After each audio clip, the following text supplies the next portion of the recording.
Our faith is strengthened by learning about our religion, but upstream of learning is something else. So, what is it that makes us want to learn about the faith in the first place? Now, some would say the answer to this question has to do with the truth of Christianity. We recognize that Christianity is true and it's correct, and so we want to learn more about it. But that doesn't quite get to the heart of things. There are millions of people who simply don't care whether Christianity is true or not, and still many others that recognize the truth of Christianity but don't care to learn more about it. So, what makes us care about the truth of Christianity and want to learn more about it? And we could ask the same question regarding action. Our faith is strengthened by obedience to God as we internalize the norms of piety through good habits and right action and prayer. But why is someone incentivized to live a life of piety in the first place? Some people would answer that this has something to do with future rewards, but a life of, but that's partially correct. But what makes the idea of heaven attractive? So attractive that we would give up the temptations of this world to prepare for the life to come through piety, prayer, obedience, and faith. And the answer, of course, is beauty. Upstream of upstream of our desire to learn about and practice the faith is the awareness that Christ is desirable and the life he calls us to is beautiful. And as I talk to people who have converted to the faith or who have been sustained in the faith since childhood, it isn't primarily that they were convinced by a rational argument, nor that they merely wanted to find a way to be better people, though, of course, that often factors into it. But it's usually that they were converted or persevered because the Holy Spirit worked in their hearts to bring an awareness of Christ's beauty. Now, that can take many forms. The beauty of our faith reaches some people through Christian metaphysics, which draws all aspects of existence from the longings of the unquiet heart to the movement of distant galaxies. It draws all of that into harmonious and elegant patterns, giving a lovely and unified meaning to all the particularities of the cosmos. And other people may be inspired by the beauty of a wholesome and well-ordered life over and against the brokenness of a life devoted to the passions. And the beauty of Christianity reaches still others through the communal aspects of church, as people from unstable backgrounds experience wholesome relationships and healthy social connections. And that's why coffee hour is so important. And of course, one primary way that we experience Christ's beauty is through worship. And this is encapsulated in the famous story narrated in the Russian Primary Chronicle, which is a 12th century text recounting the early history of the Slavic peoples a couple centuries earlier. And it tells how the pagan prince Vladimir of Kiev, he desired to know which was the true religion. So he sent envoys to visit the various countries of the world. And for the envoys, the beauty of the worship at the Hagia Sophia Cathedral was decisive. This is what they said. When we journeyed among the Bulgars, we beheld how they worship in the temple called a mosque while they stand ungirt. The Bulgar bows, sits down, looks hither and thither like one possessed, and there's no happiness among them, but instead only a sorrow and a dreadful stench. Their religion is not good. Then we went among the Germans and saw them performing many ceremonies in their temples, but we beheld no glory there. Then we went to Greece, and the Greeks, including the emperor himself, led us to the edifices where they worshiped their God, and we knew not whether we were in heaven or on earth. For on earth there is no such splendor or such beauty, and we were at a loss how to describe it. We only know that God dwells there among men, and their service is fairer than the ceremonies of other nations, for we cannot forget that beauty.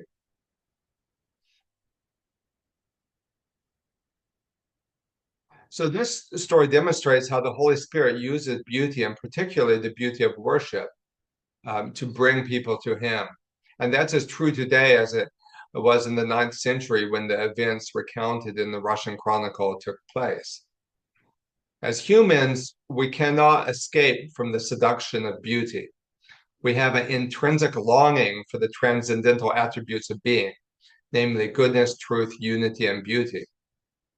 Consequently, if we are not nourished by beauty, we will shrivel up and die. But our desire for beauty is like the needle on a compass. It can point to true north, which is God and his uncreated energies, or it can veer off towards substitutes.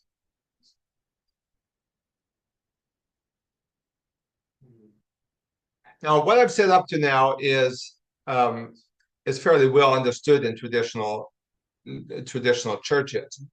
But now I'd like to pivot and share something else that I think is often neglected. When talking about the power of beauty to lure us to Christ, we must be careful in how we frame this, because it isn't just that the beauty of our worship is a utilitarian tool for bringing people into the fold, as if a beautiful liturgy functions as the ultimate evangelism technique. Viewed purely pragmatically, we might be justified introducing electric guitars and fog machines into worship if that could be shown to be as effective as a beautiful mass or a divine liturgy. But Christian saints and thinkers throughout the ages have taught that traditional worship is actually formative in what we come to find lovely, because it nourishes us in rightly ordered affection. And this is true regardless of whether we initially find it beautiful or not. Now, let me explain what I mean by way of analogy.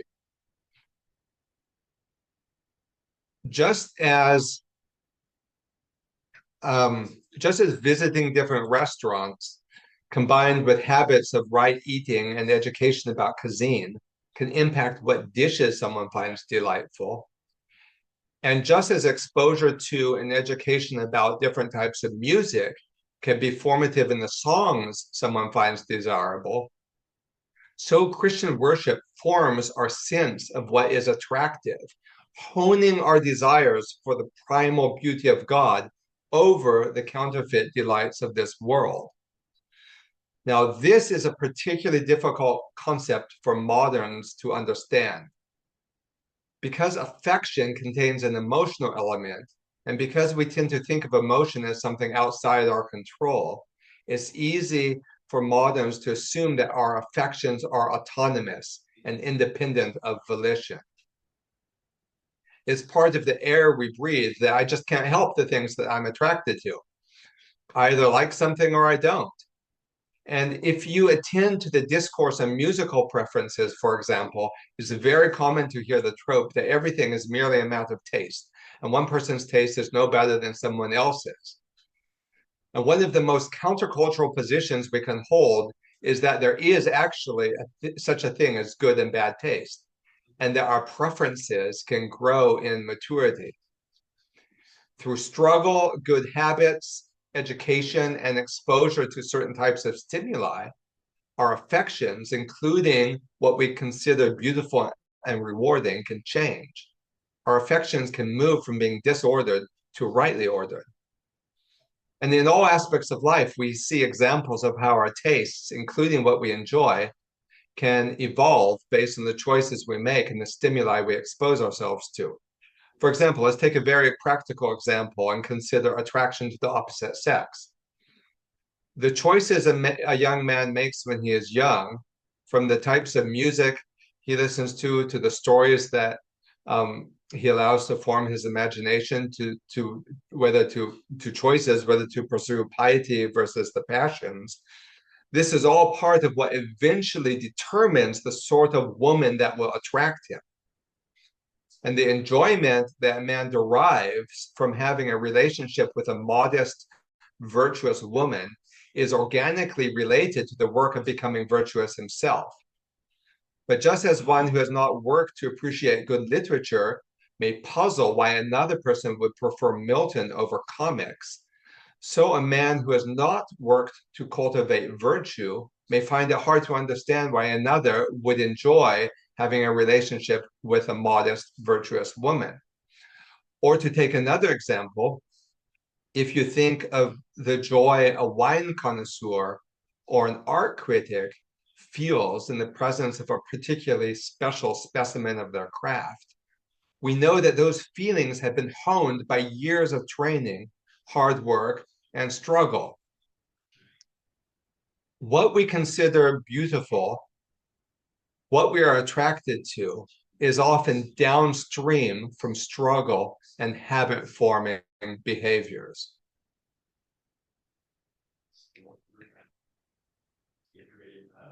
Now, the sobering reality is that all the choices you make day in and day out, including everything you allow to enter your mind and imagination, gradually determines what you will find attractive and what you will enjoy.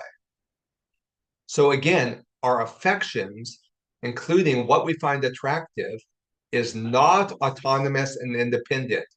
Rather, it can be trained.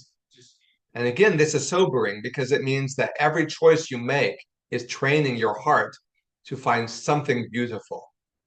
And if you give your senses a diet of images from the mall and from Instagram, that will train your heart differently than the diet of classical music and good literature. And that brings us back to worship. When we allow our lives to be transformed by Christian worship, including inhabiting its rhythms and cycles while organizing our lives around the liturgical calendar, then over time, our dispositions can become rightly ordered. Not merely our minds, but also our affections become sanctified. So we learn to delight in what is truly beautiful, ultimately in God Himself.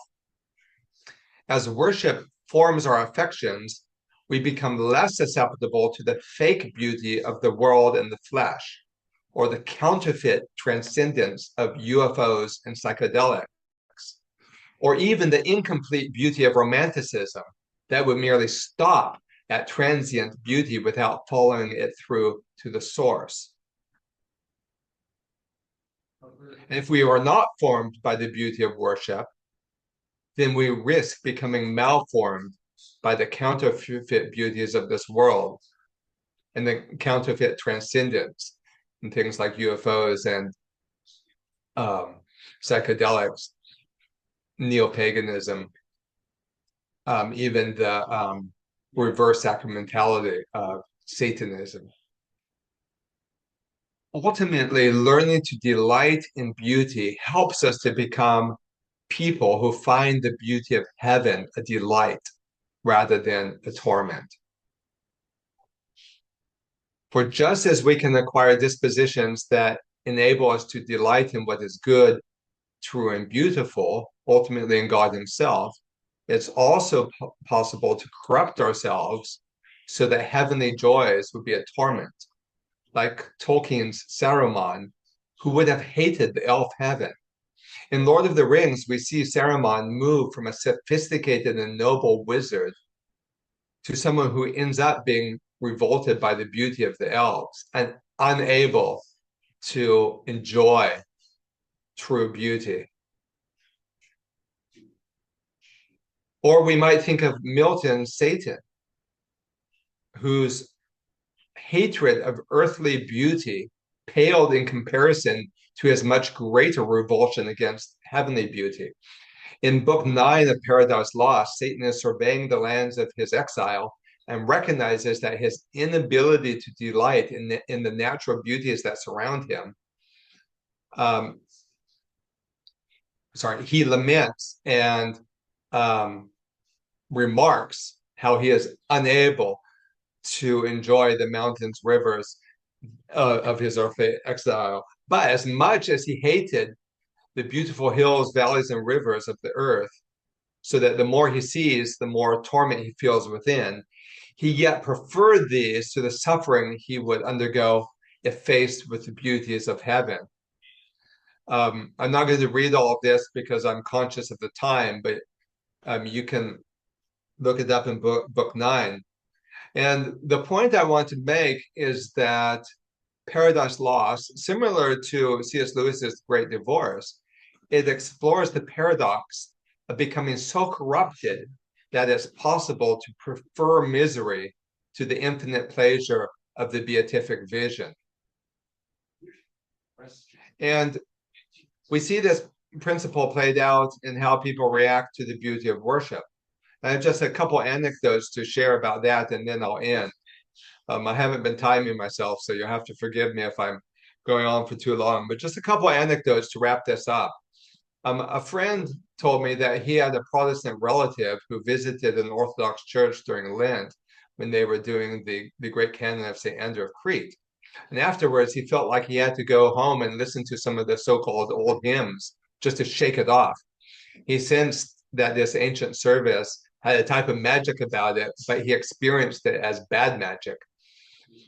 And the other anecdote comes from a friend of my own. We were riding in the car, sharing some of our favorite music on Spotify, and I put on St. Patrick's Orthodox Choir. My friend, he was a good Christian man, but as a modern evangelical, he was accustomed to a different type of worship music. But his reaction to the St. Patrick's Choir surprised me. He asked me to turn it off, and he said that it made him uncomfortable, but not because it was slow and boring, and not because he wanted something more exciting with a stronger beat. He said it made him uncomfortable because it was a portal into a world that he had no contact with. The Orthodox worship music seemed to resonate with something deep inside him, but whatever it was, he didn't want that awakened just then. But he was self-reflective and honest and said, maybe that's bad. And I don't think this is like a huge deal. I'm not judging them or something, but in both these cases, it's interesting that the problem occurred at the level of disordered affection, an inability or an unwillingness, maybe even, to find true beauty attractive. Now, some people get uncomfortable when I explain about this, and they fear that a focus on worship being lovely or an emphasis on learning to delight in God's beauty, they fear that that veers close to the type of modern Christianity that seeks to make the faith fun. But what I've suggested in this short presentation is as far removed as you can get from a worldly hedonism. The Christian life involves suffering and self-denial.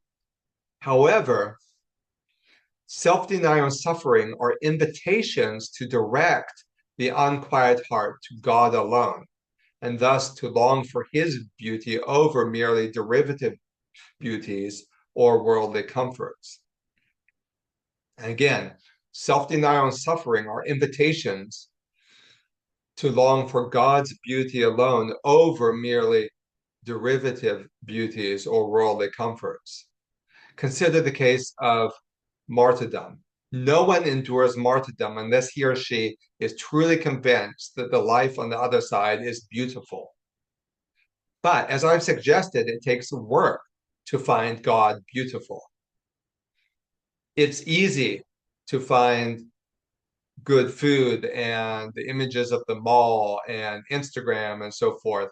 It's easy to find all of that beautiful, especially if you've been malformed by worldly influences. It takes work to find God beautiful. It takes asceticism. But God has provided the resources in his church through worship. And everything that means is the sacramental life permeates through the parish. God's beauty can gradually seep into the nooks and crannies of our heart. It can sculpt the cadences of our mind and form our affections at the deepest level of our being. I heard I can't remember where, but somewhere James K.A. Smith shared research that people have analyzed the films of Catholic filmmakers who went to Mass year in and year out as children and later abandoned the faith. And yet analysts have found that their films still unconsciously convey the sacramental imagination. Worship sculpts the cadences of our mind, and and brings God's beauty into all the nooks and crannies of our heart, often in a precognitive way, often influences us at the level of the imagination. And the key point is at the level of our affections. And the prayers of preparation recognize this. What do we pray at the beginning of the divine office? We ask God to kindle my affections. Or think of St. Ambrose's pre-communion prayer, where we ask God for the renewal of good desires. Our goal is not just to be ethical, but to have our affections kindled so that we delight in good, so that we find the good to be truly, truly beautiful. And once we understand that our affections, including what we find beautiful and what moves our heart, once we understand that that can be trained or corrupted, then we begin to appreciate why beauty is important in the liturgy. Yes, beauty can help attract people to the church, as in the case of the emissaries of Prince Vladimir.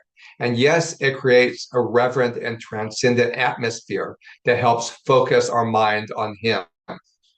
But even beyond this, beautiful worship forms our affections and it trains our dispositions at the deepest level of our being, preparing us to be the sort of people who find the beauty of heaven a joy rather than a torment.